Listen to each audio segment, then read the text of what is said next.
దేశంలో సుపరిపాలన, సుస్థిర అభివృద్ధి మోడీతోనే సాధ్యమన్నారు బీజేపీ సీనియర్ నేత వెంకయ్య నాయుడు. మోడీని ప్రధానిని చేయడమే తమ ముందున్న ఏకైక లక్ష్యమన్నారు.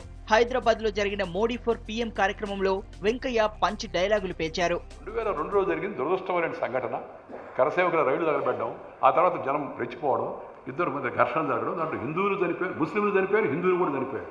కానీ ఏదో ఒకరిని చంపేసినట్టుగా మాట్లాడుతుంది కాంగ్రెస్ వాళ్ళు. అదేమంటే ఏందయ్యా మీరంటే 2002 2002 2002 అని.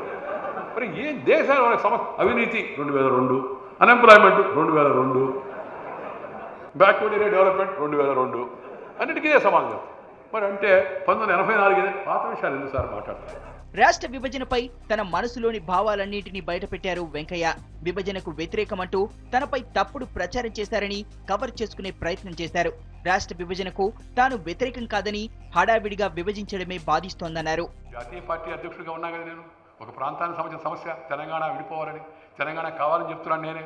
అలాగే రెండో ప్రాంతానికి సంబంధించిన సమస్య సీమాంధ్రకు న్యాయం జరగాల, దాన్ని కూడా చెప్దాం మనమే అని 2 సమస్యలు తీసుకొని నిర్ణయం తీసుకొని పార్టీ మీటింగ్లో పార్లమెంట్లో తెలంగాణ బిల్లుకు సమర్థిస్తూ హైదరాబాద్ని తెలంగాణలో చేర్చాలని కోరుస్తూ ఇక్కడ ఉండే సీమాంధ్ర ప్రజల ప్రయోజనాలు రక్షించాలని, సీమాంధ్రకు కూడా న్యాయం జరగాలని చెప్పని పార్లమెంట్లో గట్టిగా మాట్లాడడం జరిగింది. ప్రభుత్వంతో పోట్లాడడం జరిగింది.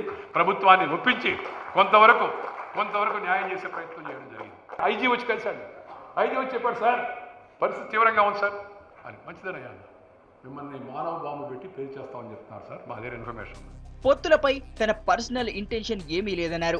తాను గాని తన కుమార్తె గాని పోటీ చేయబోమని తేల్చి చెప్పారు. అప్పుడే కొంతమంది పొత్తులు పెట్టుకోవాలని చూస్తున్నారు సార్. ఎందుకంటే ఇది గెలవాలి కదా అక్కడ. నేను గెలవాలంటే నాకు పొత్తు అవసరం. పొత్తు లేకుండా నేను 2 సార్లు ఎన్నికల్లో రికార్డు స్థాయి మెజార్టీతో గెలిచా. పొత్తున్నప్పుడు ఓడిపోయావు. ఒకసారి మీకు ఉదాహరణ మీకు అర్థం కావాలంటే, మా అమ్మాయి పోటీ చేయదు, నేను పోటీ చేయను.